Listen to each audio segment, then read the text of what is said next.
नमस्कार दोस्तों स्वागत है एक बार फिर से आप सभी का नए वीडियो में। दोस्तों आज हम लोग इस सवाल को हल करेंगे। ये सवाल दो चर वाले रैखिक समीकरण युग्म क्लास 10th का है। दोस्तों इस तरह के सवाल बोर्ड एग्जाम में अक्सर पूछे जाते हैं, तो एक बार सवाल पढ़ लेते हैं, उसके बाद इसको हल करते हैं। बहुत ही आसान सवाल है।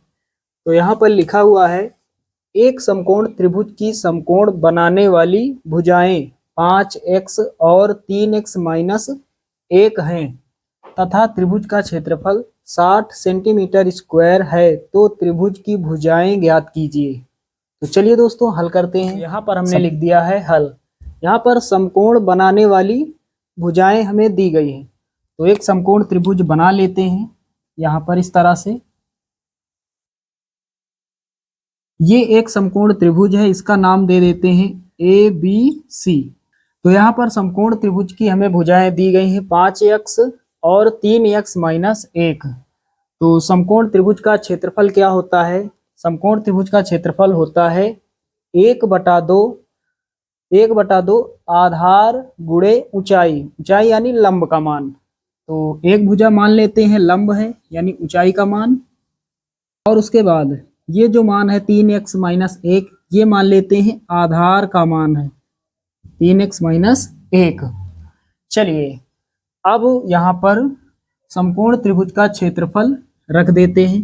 तो यहाँ पर लिखेंगे समकोण त्रिभुज का क्षेत्रफल, समकोण त्रिभुज का क्षेत्रफल बराबर, त्रिभुज का क्षेत्रफल किसके बराबर होता है? 1/2 आधार गुणा ऊंचाई, ऊंचाई या फिर लंब। तो समकोण त्रिभुज का क्षेत्रफल होता है 1/2 आधार यानी BC इंटू ऊंचाई यानी AB। चलिए अब यहाँ पर रख देते हैं मान। तो समकोण त्रिभुज का क्षेत्रफल दिया गया है 60 सेंटीमीटर स्क्वायर, तो यहाँ लिखेंगे 60 बराबर 1/2 आधार, आधार का मान कितना है? 3x minus 1। तो यहाँ लिखेंगे 3x माइनस 1। उसके बाद ऊंचाई, ऊंचाई यानी AB का मान कितना है? 5x। चलिए अब आगे हल करते हैं। 2 इधर भाग कर रहा है, इधर गुणा करेगा, तो 60 दूना 120, 120 बराबर यहाँ कितना हो जाएगा? 3x माइनस 1 और गुणा में कितना? 5x। चलिए आगे हल करते हैं। तो पहले 120 लिखेंगे बराबर 5x का गुणा अंदर कर देते हैं। तो 5x का गुणा 3x से होगा तो 5 तिया 15, x का गुणा x से होगा तो x स्क्वायर माइनस 5x के 5x। चलिए अब आगे हल करते हैं। सबको एक तरफ कर लेते हैं, मतलब ये जो 120 इधर है इसको इधर कर लेते हैं, तो इधर प्लस का इधर आएगा माइनस का हो जाएगा। तो कितना? 15x स्क्वायर और माइनस का 5x माइनस का 120 बराबर 0। तो यहाँ पर लास्ट में 0 है और यहाँ 5 5 लास्ट में लिखा हुआ है। इसका मतलब 5 से पूरी संख्याएं विभाजित हो जाएंगी, तो 5 से भाग दे देते हैं। 5 से यहाँ पर, 5 से यहाँ पर, 5 से यहाँ पर, और इधर भी 5 से। तो यहाँ पर 5 1 के 5, 5 तिया 15, 5 से 5 कट जाएगा, 5 1 के 5, यहाँ पर 12 है तो 5 दूना 10, 2 बचेगा 20, 5 चौके 20। तो यहाँ पर कितना बचा? 3x square minus x minus का 24 बराबर 0। नीचे 5 है, ऊपर यदि अंश में 0 हो तो पूरा मान 0 के बराबर होता है, बराबर में 0। अब ये द्विघात समीकरण के रूप में यहाँ पर लिखा हुआ है 3x square minus x minus 24 बराबर 0। इसका हमें करना है गुणनखंड। जब x स्क्वायर का गुणांक कुछ होता है तो उसका गुणा हम लास्ट वाली संख्या के साथ करते हैं। तो 24 तिया कितना होता है? 24 तिया 72। गुणा करने पर कितना आ जाए? गुणा करने पर 72 आ जाए, और इसके बगल में 24 के बगल में माइनस है, इसका मतलब घटाने पर, घटाने पर कितना आ जाए? x का गुणांक, कोई संख्या नहीं है, इसका मतलब यहाँ 1 है, घटाने पर 1 आ जाए। तो घटाने पर कितना आ जाए, 1 आ जाए। तो यहाँ पर यदि हम 9 का गुणा 8 से करेंगे तो 72 आ जाएगा, और 9 में हम घटा देंगे 8 तो कितना मिलेगा, 1। तो जहाँ पर 1 है वहाँ पर हम लिख सकते हैं 9 माइनस 8। चलिए अब इसको हल कर लेते हैं। यहाँ पर तो पहले लिखेंगे 3x स्क्वायर, माइनस लगाएंगे, यहाँ पर एक छिपा हुआ है, एक के स्थान पर हम लिख सकते हैं 9 माइनस 8। उसके बाद x को बाहर लिखेंगे, माइनस 24 बराबर 0। गुणनखंड करना आप सभी लोग अच्छे से जानते हैं। तो यहाँ पर कितना हो जाएगा, 3x स्क्वायर माइनस 9 का गुणा x से होगा, 9x हो जाएगा।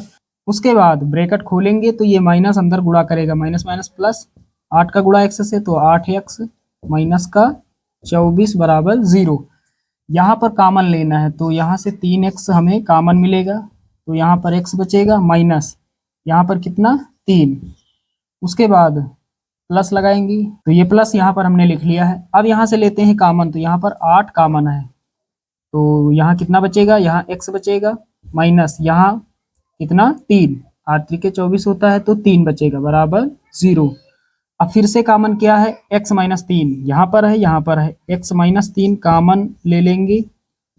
अगले ब्रैकेट में क्या लिखेंगे, यहाँ पर जो कॉमन लिया और यहाँ पर 3x प्लस 8, 3x प्लस 8 बराबर 0।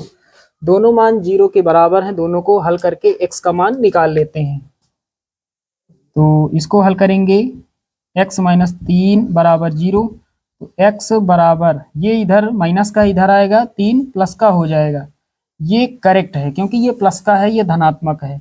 इसको हल करेंगे, 3x प्लस 8 बराबर 0। आगे हल करते हैं, 3x बराबर ये प्लस का 8 है, इधर आएगा माइनस का 8, x बराबर 3 गुणा कर रहा है, इधर भाग करेगा, 8 के नीचे हो जाएगा 3। तो ये जो मान है x का ये इनकरेक्ट है, ये माइनस में है, ये ऋणात्मक है, इसको हम नहीं लिखेंगे, ये छोड़ देंगे। अब तो साथियों यहाँ पर हमने x का मान निकाल लिया है। चलिए अब यहाँ पर भुजाएं हम बता सकते हैं।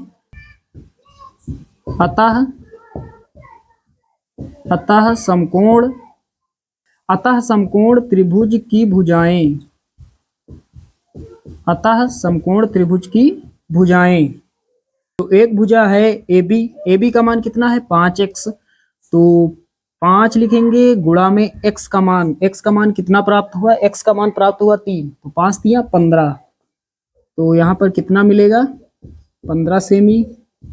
तथा यहाँ पर x का मान रखेंगे, एक भुजा ये है BC, तो यहाँ पर x का मान रखेंगे तो कितना हो जाएगा, 3 का गुणा करेंगे x से, x का मान 3 है तो 3 तिहाई 9, 9 में घटाएंगे 1, कितना मिलेगा 8, तो यहाँ पर लिखेंगे 8 सेमी।